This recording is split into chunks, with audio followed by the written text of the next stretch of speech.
पुरा भयो। अब जति पनि तिमीहरूले छोरा छोरी बुहारी जय छोरी सबैले घुमायो। म त एकदम सन्तोष छु, सन्तोष इच्छा पुरा भयो। मैले मात्रै गर्नुभन्दा साह्रो पर्थ्यो होला। छोरी पनि थियो, बहिनी होइन, बहिनी चाहिँ अनि हामी छोरा बुहारीले चाहिँ गर्दाखेरि चाहिँ राम मन्दिर दर्शन गर्न पायो। सबैको भाग्य सबैको भाग्य आमाले गर्दा छोराबारीलाई पनि अब आशीर्वाद दिनु, बहिनीलाई पनि छोरी जयलाई पनि आशीर्वाद दिनु। अहिले कस्तो छ फिल आमा? म अब अहिले एकदम ठिकै छु। पहिला त अहिले कस्तो थियो अहिले राम्रै देखेको छ आमालाई त। अहिले जे पनि अलिक फ्रेस भएको राम भगवानले अलिकति आशीर्वाद दियो होला। सीता माईले केस पनि त आएछ, केस पनि छ। सीता माईको आशीर्वाद हो नि त सबभन्दा ठुलो। रामभन्दा चाहिँ लक्ष्मी सीता माईको आशीर्वाद पाएर आयौँ हामी। धन्न एक दिन दुई दिन छिटो आएछौँ नि, नभए त हामी उतै विद्रोह पास हुन्थ्यो होला है। के हुन्थ्यौँ कि हामी पनि हरे राम भएर बस्छौँ। विद्रोहमै त्यो कृष्ण भगवानको अब गुवाला भएर के भन्छ, कृष्ण भगवानको चाहिँ के भन्छ गोपिनी म नङ्गी हुन्थ्यो होला, गोपिनी हुन्थ्यो होला। धन्न हराएन होइन।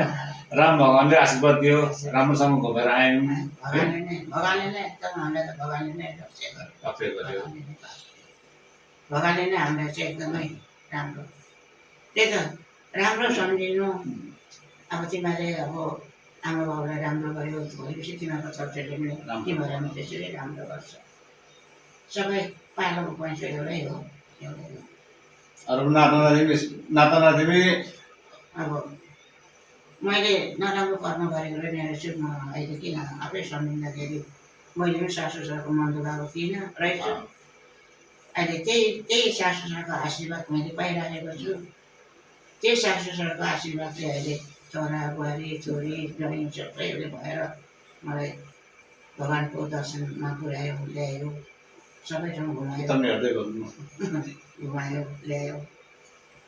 अनि म त एकदमै खुसी।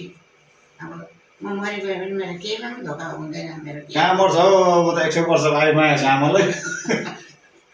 100 वर्षको अब यस्तो हुन्छ यो चाहिँ यहाँ पुग्छ, यो यहाँ पुग्छ होइन। सिङ बनाएको त्यो मात्रै हेरेर म पनि छोरा मर्छु नि। एउटा धाम बिर्सेको छौँ। कहाँ हामी कृष्ण भगवानको कुन जग्गा हो?